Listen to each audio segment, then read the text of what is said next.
here in Utah. I am at the Salvo indoor gun range. This is actually a relatively new range. They opened up in November. Pretty good timing for them. I'm sure they had a very busy first few months of operation, and they are well stocked. And some of the locals that came out here, we put it up on Facebook. I was going to come out tonight while I was here doing some business meetings just north of Salt Lake City, and this place is very cool. So I think we're in Layton technically, and I was having some meetings nearby in Clearfield. And obviously the good news, the exciting thing is the PDN tour is back from hiatus. So I always take some time during 4th of July, and we went back to Columbus, Ohio, where I own, well, I'm co-owner of Endeavor Defense and Fitness, and we actually ran an extreme close quarters tactics course there. That's the course that we've been running. I started running that course. It's one of the first formal programs I really started running, and originally running it with SWAT teams. And that was a long time ago, and that course evolved through some military customers that we had. 2004 to 2007, we did a lot of work with the military, continued on into 2009, 2010,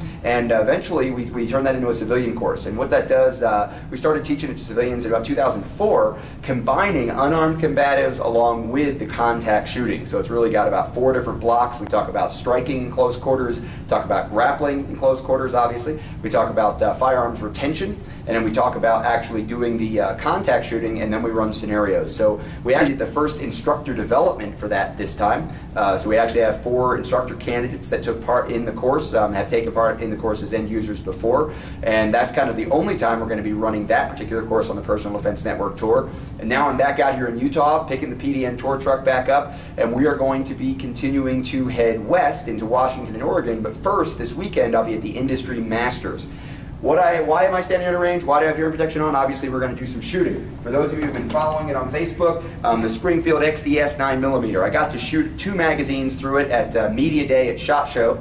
I got to shoot another person's, just a few rounds through it. And this one I've actually owned for, I don't know, probably 6 or 7 weeks now. But of course, I bought it out of state, had to have it shipped back to my FFL. While I was on my 4th of July break, I went home, picked it up, got it from my local dealer there, Blackwing Shooting Center. And here we are. This is the first shots I'm going to put out of it. Now, of course, I'm only going to shoot a few magazines out of it here today. The reality is, you know, I never trust a gun until I've put about 200 or so rounds through it, and then I've run 50 rounds of carry ammunition through it. So we're not quite to the point where we're thinking about carrying the XD-S yet, but I've been anxious to shoot my own copy of it. I'm going to put some rounds into the Q target. Hopefully it's going to function and feel good, and we'll continue testing as we go.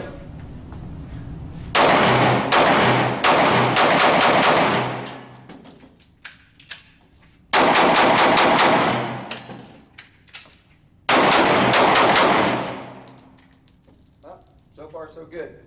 No malfunctions, 3 mags, the gun locked open every time, the mags dropped free every time, mags went in, gun racked. That's what we're looking for right now. First rounds I put through a gun, I always just want to make sure it's reliable. Next thing I'm going to be working on seeing how that trigger actually feels. I'll check sight alignment, sight picture, make sure point of aim, point of impact, all that kind of stuff. And then ultimately, once I've had that first couple hundred rounds through, I'll start running the carry ammunition through it. I'll put the Winchester PDX-1 in, and we'll see what happens. So we're back out on the tour. You'll get some updates still coming. We've got Firearms Academy of Seattle. I'm going to be out there. We've got, I'm going to be working with Next Level Training up in Washington State. Again, I'll give you an update from the Shooting Industry Masters. It's great to be back out on the tour. It's great to be here at the Salvo Indoor Gun Range. Great to be shooting my XD-S. And here comes some video and some commentary from the Extreme Close Quarters Tactics course. It is one of the most physically demanding courses that exists in the training industry. Check it out. Love to see you in it at some point in the future.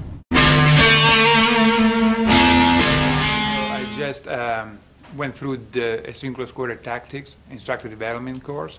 We brought Pincus and Endeavor Padovani and Fitness. And I have to tell you guys, it was an incredible experience. I have quite a bit of experience in combative force-on-force training, scenario building, and so on. And I think that most people in the industry, most people that want to look for training, are not really aware of how important it is to train outside of your comfort zone.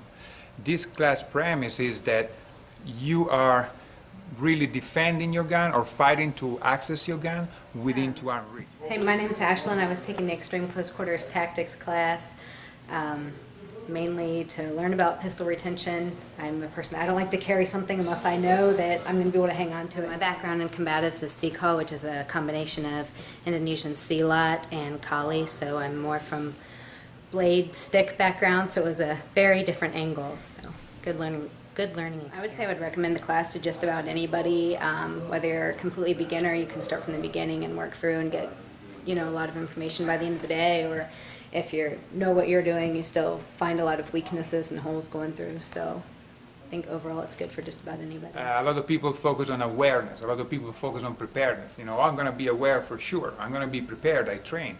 That works as long as you're in control. Awareness, tactics, that intellectual knowledge that you get from reading books, taking classes, and so on is a cognitive knowledge. You know, we use is stored in the cognitive part of the brain. When we're startled, when we're taken by surprise, the brain, the amygdala, bypasses the cognitive brain to react instinctively to the stimuli, right? So now it's really important to be able to experience that, to be able to experience being overwhelmed, to be able to experience being taken by surprise, and not having the intellectual tools, the plan, if you will, to put in action, but having to react naturally and intuitively with your body's natural reaction and really fight, dig deep until you can prevail. The important part is that whatever you learn during a scenario, during a force-on-force evolution, you're learning under extreme stress. And the more important the skill is to your survival, the least amount of reps you need to own that skills. And this really comes to the forefront when we do the debrief. I came to this class because I'm a concealed carry permit holder, and I carry a gun all the time, and it seemed like a major hole in what I knew how to do was deal with people that are as close as this camera is right now to me. And yeah, I liked it. I think it was productive. I learned a lot. I learned a lot of stuff that I sort of had imagined would work when thinking about dealing with someone this close that doesn't, and some things that don't. For someone with a firearms background similar to mine, I would strongly suggest taking this course. There's a lot of psychological and emotional content to actually being in contact with another person up close in your face, and a lot of the stuff that you can do really smoothly, really fast, gets jammed up quick, both by that psychological content and by a person physically being that close. The other thing that we've seen is that it also teaches implicitly about force continuum, right? We cannot tell the students that all the time you're going to have to shoot the bad guy in order to stop him. Because if you are fighting for your gun, you're still using your combat, you're using elbows, knees, you're using whatever you find the wall to really try to stop the guy to gain time, space to reach for your weapon, right? Once you reach for your weapon and the guy is unconscious, you cannot shoot him, right? You can maintain control of the guy, you can give verbal commands. At the same time, if the guy is coming at you with a knife and is lunging at you, and you go for your gun first, you're gonna get stabbed. So you need to learn to stop the attack, clear the line of attack, control the arm limb, control the initiative, and counter first with empty hand strikes with combatives until you can have enough time again and space to go for your gun. Once you go for your gun, if the aggressor is still pressing the attack, you can engage him with lethal force. Otherwise, you need to maintain control of yourself, not just the situation, give him verbal commands and call 911 or do whatever is appropriate at that moment. So all of this really is brought to bear in the last evolution of the 2 days. Everybody, we have people with very varied background, from military to law enforcement to firearms instructor to Krav Maga instructors. Everybody that goes through, they said at the beginning they had a plan. Okay, I know what the scenario is going to be, so I have a plan to take care of that. I know there's going to be 4 or 5 bad guys. I have my gun. I know how to use it, and I'm going to be taking care of this guy, the next, and the next threat, right? So you're planning. Unfortunately, when the scenario starts, we really try to build it up in a way that will take you by surprise, that will overwhelm you. In short, no matter the level of training that you have, if you take this class, you're going to go past your level of confidence. You're going to learn that even in the direst situation, you have it within yourself to keep fighting until you find a solution and to overcome the situation.